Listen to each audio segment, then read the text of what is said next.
نحمده ونصلي على رسوله الكريم اما بعد۔ محترم بھائیوں، بزرگوں اور عزیز ساتھیوں، ہندوستان کے آزادی کو 1947 کو ملک کی آزادی ہوئی اور ہندوستان کی تاریخی اعتبار سے دو دن ہندوستان کے لیے بہت خصوصیت کے حامل ہیں۔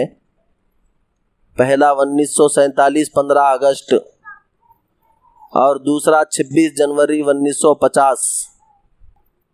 15 اگست 1947 کو یہ ملک انگریزوں کی غلامی سے آزاد ہوا اور یہ سرزمین ہند ہندوستانیوں کے حوالے کی گئی۔ 26 جنوری 1950 اس وطن عزیز کے قانون کے تدوین کا دن ہے۔ 1947 کے ملک کی آزادی کے بعد میں کمیٹی تشکیل دی گئی جو ہندوستان کے قانون کو مدون کرے، مرتب کرے۔ اس کمیٹی کے اراکین میں مولانا حفظ الرحمان شیوہاری رحمۃ اللہ علیہ، مولانا ابوالکلام آزاد رحمۃ اللہ علیہ، یہ دونوں اکابر اس ملک کی اس کمیٹی کے اراکین میں سے تھے۔ 1950 26 جنوری کو ملک کا قانون مدون ہوا اور اس کو ایک کتابی شکل دی گئی کہ یہ ہمارے اس وطن عزیز کا کانسٹیٹیوشن ہے، دستور ہے۔ تو یہ جو وطن عزیز کا جو کانسٹیٹیوشن بنایا گیا، جمہوری کانسٹیٹیوشن بنایا گیا کہ یہ وطن عزیز جمہوری ہوگا، کوئی مذہب کا ملک نہیں ہے۔ اس وطن عزیز میں بسنے والے مسلمان ہو، ہندو ہو، کرسچن ہو، نصارہ ہو، ہر ایک کو ان کے بنیادی حقوق دیے گئے اور ہر ایک کو اس وطن عزیز کے جو قانون ہے، دستور ہے، دستور کے کتاب کے صفحے کے اوپر پہلے صفحے پہ لکھا گیا کہ یہ ملک کا قانون سیکولر ہوگا، جو ہر ایک کے لیے قابل قبول ہوگا۔ تو الحمدللہ ہمارے بڑوں کی محنتوں کی کاوش کے نتیجے میں یہ وطن عزیز کا قانون اس طرح بنا ہے۔ تو ایک گلا شکوہ یہ ہے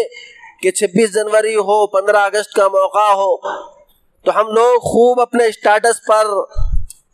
ریپبلک ڈے کا موقع ہو تو ہیپی ریپبلک ڈے، اور یوم آزادی کا موقع ہو تو ہیپی انڈیپینڈنس ڈے لگاتے اپنے اسٹیٹس پہ لگاتے ہیں۔ اپنے اسکول چوراہوں پر ایک خوشی کا اظہار بھی کرتے ہیں اور خوشی کے اظہار کے طور پر وطن عزیز کے جھنڈے کو اپنے سینے کے پاس لگا کے رکھتے ہیں۔ لیکن اس وطن عزیز کی قربانی میں میرے اور آپ کے بڑوں کی کیا قربانیاں تھی، کتنی جد و جہد سے، کتنی محنتوں سے یہ وطن عزیز آزاد ہوا۔ پھر اللہ پاک کی قضیہ مرضیہ کہ اس وطن عزیز کے ٹکڑے ہوئے، وطن عزیز تقسیم ہوا۔ پھر اس کے بعد میں ملک کے اندر ناگفتہ بھی حالات تھے، لیکن الحمدللہ ہمارے بڑے وہ اس وطن عزیز میں رکنے کو پسند کیے، اور وطن عزیز میں رکنے کو پسند کرنے کے ساتھ ساتھ اس وطن عزیز کے دستور بنانے والے ڈاکٹر بھیم راؤ امبیڈکر کے ساتھ میں انہوں نے دستور بنانے میں حد درجے مسلمانوں کے حقوق کے تحفظ کی کوشش کی، اور الحمدللہ وطن عزیز کے آزادی کے اتنے برس کے بعد میں بھی میں اور آپ جب اپنے پڑوس کے ملک کے حالات کو دیکھتے ہیں تو دل کے اندر سے اظہار تشکر کے ساتھ ساتھ ہمارے ان بڑوں کی اس فیصلے کے اوپر ان کے لیے ایصال ثواب کرنے اور ان کے لیے دعا کرنے کو دل چاہتا ہے۔ لیکن حالات دن بہ دن ویسے نفرت کی طرف ڈھل رہے ہیں، حالات دن بہ دن ملک کے اندر نفرت کا بازار گرم کیا جا رہا ہے۔ دن بہ دن ہندو توا تنظیمیں اس بات کا دعویٰ کر رہی ہیں کہ اس ملک کا کانسٹیٹیوشن، اس ملک کا دستور وہ ہندو کلچر ہو، ہندو دستور ہو، اور ہندو راشٹر بنانے کا مطالبے میں دن بہ دن وہ کوششیں کر رہے ہیں۔ دھیرے دھیرے وہ ہمارے بنیادی حقوق کو سلب کرنے کی کوششیں کر رہے ہیں۔ تو اس وطن عزیز نے جو کانسٹیٹیوشن ہے اس میں بہت سارے حقوق مجھے اور آپ کو دیے گئے، تو ان حالات میں، ان نفرت کے بازار میں مجھے اور آپ کو اپنے حقوق کو جاننا اور اپنے حقوق کو ڈیفینڈ کرنے کی ضرورت ہے۔ جو کانسٹیٹیوشن ہے اس نے مجھے اور آپ کو 7 بنیادی حقوق دیے۔ پہلا حق جو مجھے اور آپ کو دیا، حق مساوات کا، کہ یہ ہندوستان کا قانون ہر ایک مسلمان ہو یا غیر مسلم ہو، اعلیٰ ذات کا ہو، نچلی ذات کا ہو۔ تو پہلے تو یوں تھا کہ اگر اونچی ذات کا آدمی وہ نچلی ذات کے آدمی کے برابر بیٹھنا پسند نہیں کرتا، اس کے کھانے میں اس کے ساتھ بیٹھنا، اس کے ساتھ کھانے پینے کو گوارا نہیں کرتا تھا، لیکن الحمدللہ ہمارے بڑوں نے اس ملک کے قانون کو بنایا۔ یہ قانون مجھے اور آپ کو مساوات کا، برابری کا حق دیتا ہے۔ کوئی اوپر کا نہیں، کوئی نیچے کا نہیں، کوئی اعلیٰ ذات نہیں، کوئی نچلی ذات نہیں، تمام کے تمام بطور ہندوستانی ہونے کے برابر ہیں۔ تو ایک جو ہندو کو رائٹ دیے گئے وہ ایک مسلمان کو بھی وہی رائٹ ہے۔ ایک ہندوستان کے لیے جو قانون ایک ہندو کے لیے ہے وہی قانون مسلمان کے لیے ہے۔ مساوات کا حق ہندوستان کے قانون نے مجھے اور آپ کو دیا۔ دوسرا حق، حق آزادی، بولنے کی آزادی۔ میں اپنے اظہار خیال کرنے میں بالکل آزاد ہوں۔ میں اپنا ایک الگ نظریہ رکھ سکتا ہوں، میرے نظریے سے کسی کو اختلاف ہو تو ہو، لیکن میں اپنا حق رکھنے میں اور اپنی بات بولنے میں کسی کا پابند نہیں ہوں، میں اپنی بات رکھنے میں آزاد ہوں۔ تیسرا حق جو دیا گیا، استحصال سے آزادی کا حق، کہ مجھے میری ذات کو کسی کو استحصال کرنے کا حق نہیں ہے۔ میں بطور ایک ہندوستانی ہونے کے انڈیویژل اپنے طور سے آزاد ہوں، تو میرے حقوق کو سلب کرنے کا کسی کو حق نہیں ہے۔ چوتھا جو حق دیا گیا، مذہبی آزادی کا حق، کہ ہر ایک مسلمان، غیر مسلم، چاہے کرسچن ہو، نصرانی ہو، یا ہندو ہو یا مسلمان ہو، ہر ایک مذہب کے ماننے والے کو ان کے مذہب میں آزادی کے حقوق دیے گئے۔ بطور ایمان والا ہونے کے میں اللہ کے گھر میں سر جھکا سکتا ہوں، میں بطور ایمان والا ہونے کے اپنے شرعی احکام پہ عمل کرنے میں مکمل آزاد ہوں۔ کوئی مجھے اپنے دین پہ عمل کرنے سے، اللہ کے احکام پہ عمل کرنے سے روک نہیں سکتا، کوئی مجھے ٹوک نہیں سکتا۔ پھر جو اور ایک حق مجھے اور آپ کو دیا گیا، تعلیمی ثقافتی کا حق، کہ بنیادی طور سے میں جو چاہے جیسا چاہے علم حاصل کر سکتا ہوں، اس میں مجھے کسی کے پریشر کرنے کا حق نہیں دیا گیا۔ میں ایمان والا ہوں، میں علم دین حاصل کروں، میں علم کلام اللہ حاصل کروں، ہر ایک علم حاصل کرنے میں مجھے آزادی دی گئی۔ اور ایک حق مجھے اور آپ کو یہ دیا گیا، جائیداد کے حقوق دیے گئے، کہ بطور ایک ہندوستانی ہونے کے میں ہندوستان کے کسی بھی شہر میں، ہندوستان کے کسی بھی علاقے میں جانے کا بھی حق رکھتا ہوں، اور جانے کے ساتھ ساتھ جائیداد خریدنے کا بھی حق رکھتا ہوں۔ تو یہ بنیادی حقوق مجھے اور آپ کو ہندوستان کے کانسٹیٹیوشن میں، ہندوستان کے دستور میں، یہ مجھے اور آپ کو حق دیے گئے تھے۔ لیکن موجودہ حالات کے تناظر میں ہم ان حقوق کے اندر نگاہ کو دوڑائیں۔ جب سے حکومتیں بدلی، جب سے ہندوستان کے اندر نفرت کا بازار گرم ہوا اور نفرت کی سیاست عروج کے اوپر آ گئی، تو دھیرے دھیرے میرے اور آپ کے ان بنیادی حقوق کے اندر ڈاکہ زنی کرنے کی کوشش کی گئی۔ کبھی میرے اور آپ کی مذہبی آزادی کو چھیننے کی کوشش کی جا رہی ہے، کبھی میرے اور آپ کے حق گویائی کے، بولنے کے حق کی آزادی کو چھیننے کی کوشش کی جا رہی ہے، کبھی میرے اور آپ کے جائیداد کو چھیننے کی کوشش کی جا رہی ہے۔ دھیرے دھیرے جمہوریت نے، ہندوستان کے قانون نے مجھے اور آپ کو جو بنیادی حق دیے تھے، ان بنیادی حقوق کو چھیننے کی کوششیں کی جا رہی ہیں۔ اس کی وجہ یہ ہے کہ میں اور آپ ہندوستان کے قانون سے ناواقف، نابلد، اور اس کے آگے ساتھ ساتھ میرے اور آپ کی صفوں میں انتشار ہے، میرے اور آپ کے اندر اتحاد کی بات میرے اور آپ کے اندر نہیں ہے، ہماری صفوں میں دراڑیں ہیں، اور وہ 360 بتوں کو ماننے والے جنہوں نے اپنے سورج کو اپنا خدا مانا، جس نے چاند کو اپنا خدا مانا، جس نے آسمان کو، جس نے بارش کے قطرات کو، جس نے ہر نفع دینے والی چیز کو خدا مانا، لیکن جب بات ان کے دین پہ آ گئی، جب ان کے مذہب کے اوپر بات آ گئی، وہ سارے کے سارے جن کی صفوں میں انتشار تھا، وہ سارے کے سارے جو دلت کو اپنے برابر بٹھانا پسند نہیں کرتے تھے، وہ جو دلت جس پلیٹ میں کھا لے، جو دلت جس کنویں سے پانی پی لے، وہ اس پلیٹ میں کھا نہیں سکتے، پانی نہیں پیتے تھے، آج وہ لوگ دلت کے گھر کو جا رہے ہیں اور ان کی صفوں میں اندرونی طور سے دلوں میں انتشار ہوگا، لیکن ظاہری طور سے ان کی صفوں میں اتحاد نظر آ رہا ہے، کفر ایک ہو رہا ہے، میں اور آپ مسلمان ہیں، ایک اللہ کو ماننے والے ہیں، میرے اور آپ کی صفوں میں انتشار ہے۔ علامہ اقبال نے اسی لیے کہا جو قوم حق بات پہ یکجا نہ ہو، جو قوم ایک اللہ کو ماننے والی ہے، وہ آج ایک بات پہ یکجا نہیں ہے، ہماری صفوں میں انتشار، ہماری صفوں میں دراڑیں ہیں، ہماری اس کمزوری کا دشمن فائدہ اٹھا رہا ہے۔ وہ قلوبہم شتیٰ، اللہ کہہ رہے ہیں، ظاہری طور سے متحد نظر آ رہے ہیں، ابھی ہمارے اللہ کے گھر کو توڑ کے ایک بت خانے کی تعمیر ہوئی، بت خانے کی تعمیر میں مجھے اور آپ کے ضمیروں کو جھنجھوڑا گیا اور یہ احساس دلایا گیا کہ یہاں پہ فلمی ستارے اور ہندوستانی کرکٹر اور بڑے بڑے سیاستدان وہ سارے کے سارے ایک صف میں کھڑے ہو گئے، مجھے اور آپ کو پیغام دیا کہ کفر وہ ایک ہو رہے ہیں، وہ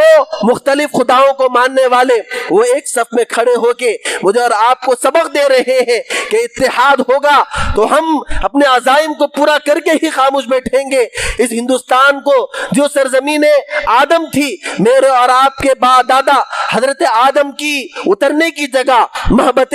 آدم سرزمین ہند ہے، میرے اور آپ کے دادا جس زمین کے اوپر اترے جو مسلمانوں کی سرزمین تھی، مجھے اور آپ کو احساس کمتری کا شکار بنایا جا رہا ہے اور یوں کہا جا رہا ہے لوٹ آؤ اپنے دین کی طرف، لوٹ آؤ ہندوازم کی طرف، لوٹ آؤ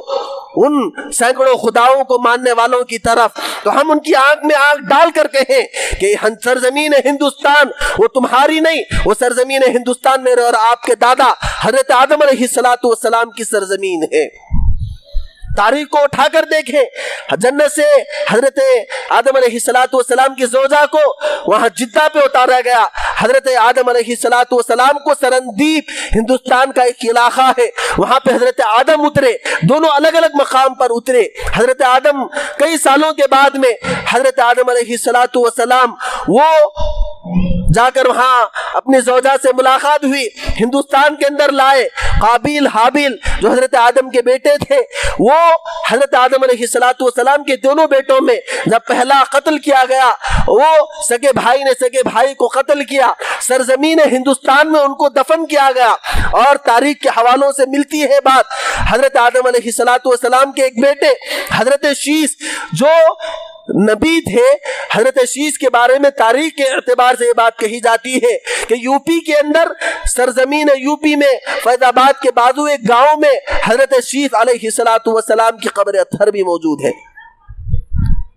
تو ہم احساس کمتری کا شکار نہ ہو۔ حضرت آدم علیہ السلام سب سے پہلے جو نازل ہوئے موحد تھے، ایک اللہ کو ماننے والے تھے، تو میں اور آپ بھی اسی ایک اللہ کو ماننے والے ہیں۔ تو یہ سرزمین ہند میرے اور آپ کے آبا و اجداد کی طرف ہے، ہم ان کو دعوت دیں، ان کو ایک اکیلے اللہ کی طرف بلائیں کہ چھوڑ دو ان خداؤں کو، ایک اللہ کی طرف آ جاؤ۔